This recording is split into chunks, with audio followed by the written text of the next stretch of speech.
सीधा शुरुआत करते हैं। वास्तविकता के मूलभूत तंत्र के इस एक्सप्लेनर में स्वागत है। आज हम रोजमर्रा की साधारण सी लगने वाली घटनाओं से लेकर उन विशाल नियमों की गहराई तक जाएंगे जो पूरे ब्रह्मांड को चलाते हैं।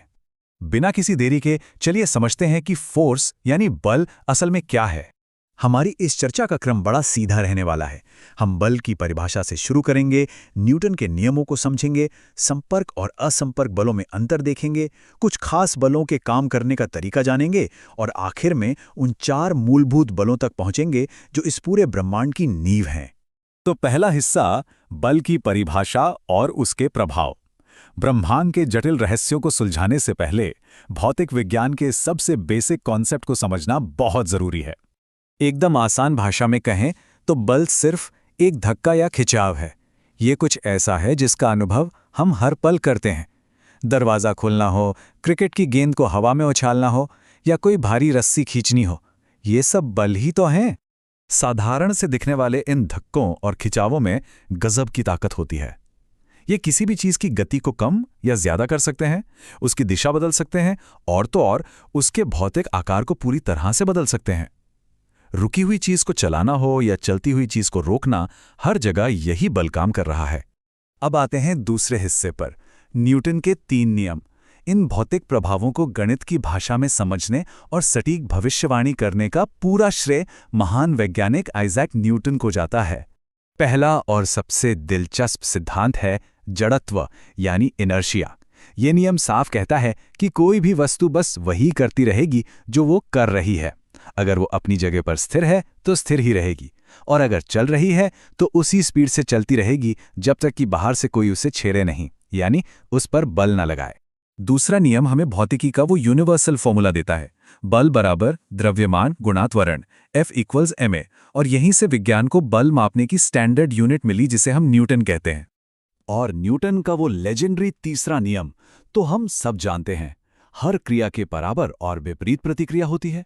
बंदूक से गोली चलने पर जो जोरदार पीछे की तरफ झटका लगता है, या फिर रॉकेट का आग उगलते हुए आसमान की ऊंचाइयों को छूना, ये सब इसी कमाल के नियम का एकदम सटीक उदाहरण है। आगे बढ़ते हैं तीसरे भाग की तरफ, संपर्क बनाम असंपर्क बल। बेसिक नियमों से थोड़ा आगे निकलकर देखें तो हम बलों को इस तरह भी बांट सकते हैं कि वे असल दुनिया में चीजों के साथ कैसे इंटरैक्ट करते हैं। यह तुलना अपने आप में बहुत ही शानदार है। एक तरफ वो बल हैं जिन्हें काम करने के लिए सीधे फिजिकल टच की जरूरत होती है, जैसे साइकिल चलाने के लिए हमारी मांसपेशियों का बल। वहीं दूसरी तरफ वो रहस्यमयी बल हैं जो बिना छुए दूर से ही अपना जादू दिखा देते हैं, जैसे एक चुंबक जो दूर से ही भारी लोहे को अपनी तरफ खींच लेता है। चौथा हिस्सा है विशेष बलों की कार्यप्रणाली।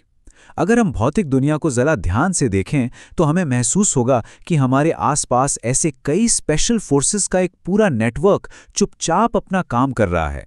जैसे कि घर्षण यानी फ्रिक्शन, ये एक बहुत ही अजीब विरोधाभास है। एक तरफ ये गति का विरोध करता है और मशीनों की ऊर्जा सोखकर उन्हें अत्यधिक गर्म कर देता है, जो कि नुकसानदेह है। लेकिन दूसरी तरफ सोचकर देखिए, अगर घर्षण ना हो तो ना तो हम जमीन पर चल पाएंगे और ना ही गाड़ियों में ब्रेक लगाकर उन्हें रोक पाएंगे। कुछ और बेहद खास इंटरैक्शन भी होते हैं, जैसे कि प्रत्यास्थ या इलास्टिक बल जो हुक के नियम को फॉलो करता है और पैराशूट को बहुत स्मूथली खोलने में मदद करता है। इसके अलावा तनाव बल या टेंशन फोर्स भी होता है, जिसकी अपार ताकत से ही हम बड़ी बड़ी रस्सियों से भारी वजन उठा पाते हैं और विशालकाय पुलों को टिका पाते हैं। अब एक सवाल पर गौर करते हैं। जब भी कोई चीज गोल गोल घूम रही होती है तो यह सवाल दिमाग में आना लाजमी है कि आखिर अंतरिक्ष में ग्रह अपनी कक्षा से बाहर क्यों नहीं छिटक जाते? वो कौन सी अदृश्य डोरी है जो उन्हें उसी रास्ते पर बांध कर रखती है? इस सवाल का एकदम सटीक जवाब है अभिकेंद्रीय बल यानी सेंट्रीपिटल फोर्स।